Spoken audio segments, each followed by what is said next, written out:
Camiguin is an island province in the Philippines located in the Bohol Sea, about 10 kilometers or 6.2 miles off the northern coast of Mindanao. It is geographically part of Region 10, the Northern Mindanao region of the country, and formerly a part of Misamis Oriental Province. Camiguin is the second smallest province in the country in both population and land area after Batanes.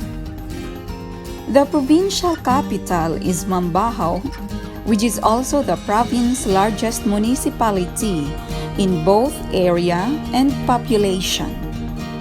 The province is famous for its sweet lanzones, to which its annual Lanzones Festival is dedicated, and its interior forest reserves, collectively known as the Mount Hibok-Hibok Protected Landscape, which has been declared by all Southeast Asian nations as an ASEAN Heritage Park. The province also boasts 3 national cultural treasures, namely the Old Bonbon Church ruins in Catarman, the sunken cemetery of Catarman, and the Spanish-era watchtower in Ginsi-Liban. The 3 sites were declared for possessing outstanding historical, cultural, artistic, and/or scientific value, which is highly significant and important to the country and nation. Additionally, the island province has numerous important cultural treasures, such as the Old Mambahaw Fountain, Old Mambahaw Municipal Building, the facade of the Santo Rosario Church in Sagay, and 14 heritage and ancestral houses. The sites were declared for having exceptional cultural, artistic, and historical significance to the Philippines. All cultural treasures were declared by the National Commission for Culture and the Arts. There have been moves to establish a nomination for the province to be included in the UNESCO World Heritage List.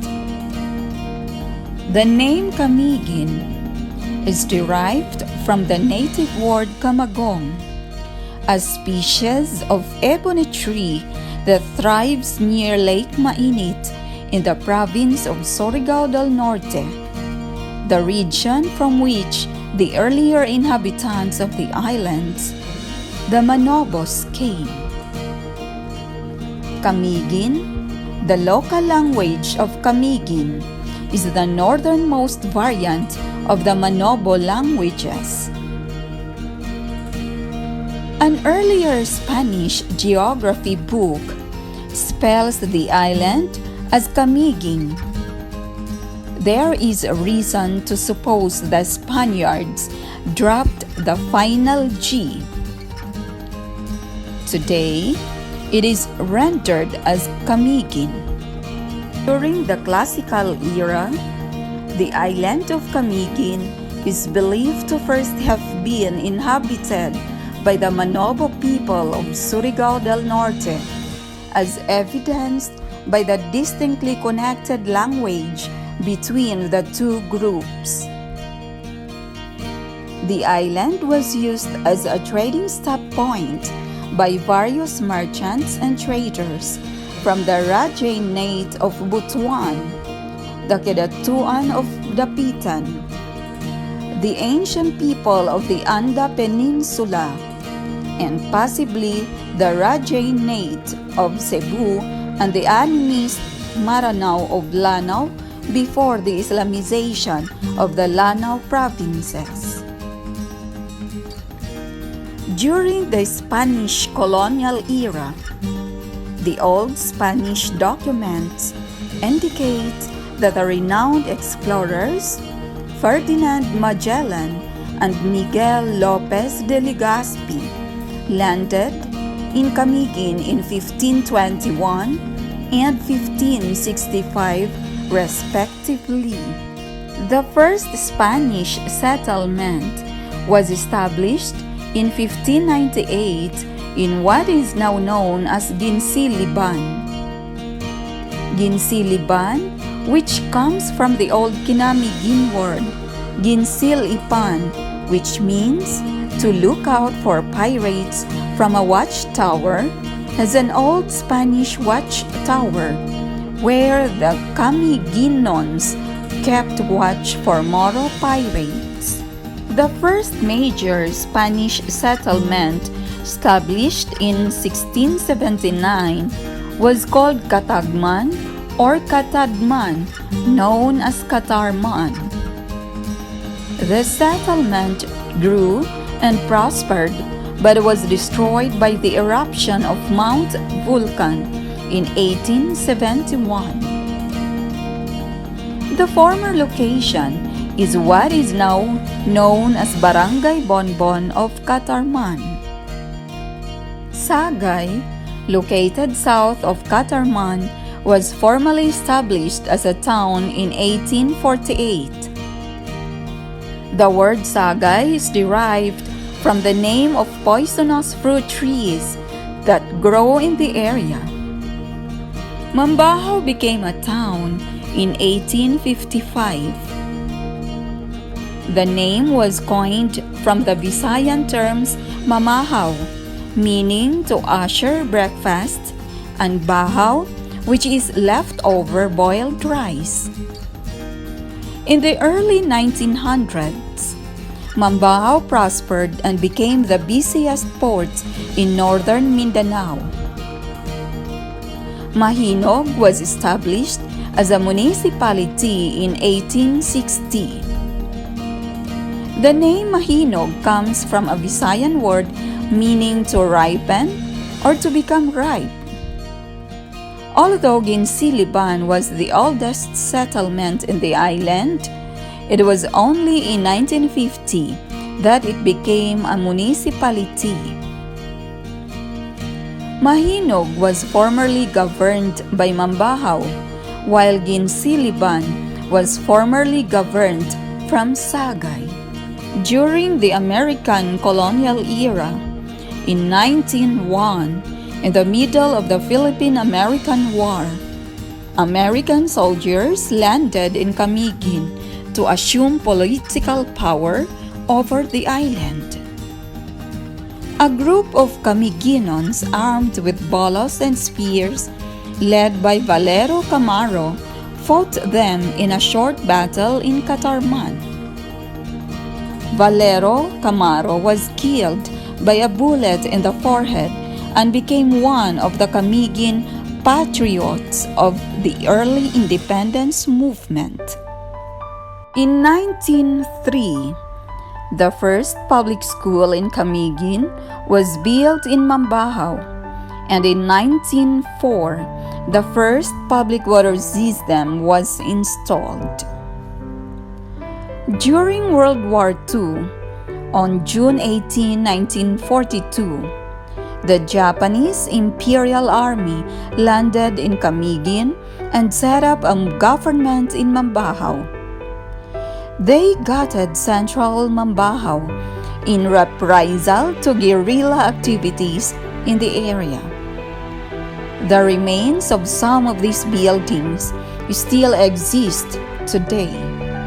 On July 4, 1946, the Philippines gained independence from the U.S.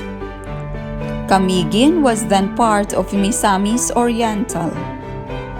In 1958, it became a sub-province. It was made into a separate province on June 18, 1966, and formally inaugurated in 1968. The province consists primarily of Camiguin Island, as well as a few other surrounding minor islets, including White Island, about 5 kilometers or 3.1 miles west of the town of Mambahaw. Mantigay Island, about 14 kilometers or 8.7 miles south of Mambahaw. Camiguin Island is a pearl-shaped island with an area of approximately 238 kilometers.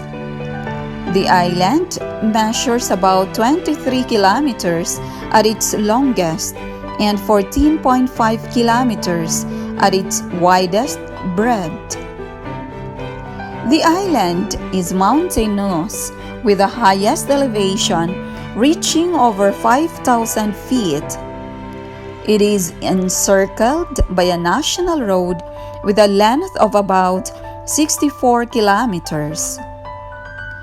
As of the August 1, 2007 census, the province has a fifth-class income classification with a population of 81,293. The economy is based upon fishing and farming, with copra providing the greatest income contribution. Lanzones has since then become the main agricultural product of the island province. Other agricultural products are abaca, rice, mangoes, and other fruit trees. The growing tourism industry has improved the economy of the province. Small cottage industries have increased in number to accommodate the influx of visitors. Several centuries-old Spanish, colonial, and 20th century churches are found in various parts of the island. Santo Rosario Church in the municipality of Sagay was built in 1882. The facade of the church is a declared important cultural property of the Philippines. Sunken Cemetery of Catarman, an ancient cemetery which sank beneath the sea due to a volcanic eruption. The archaeological site has been declared as a national cultural treasure of the Philippines.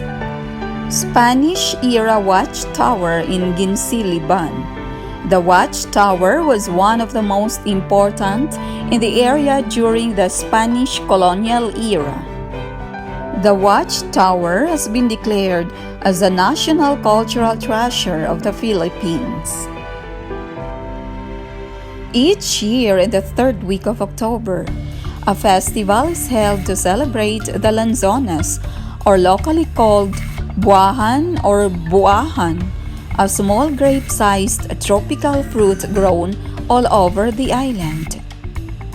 Lanzones grown in Camiguin is considered to be the sweetest. The unique flavor is due to the richness of the volcanic soil.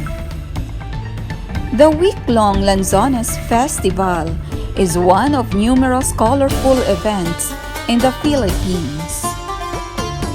Mount Hibok-Hibok and Mount Volcan are the northernmost and the only active volcanic vents in Camiguin.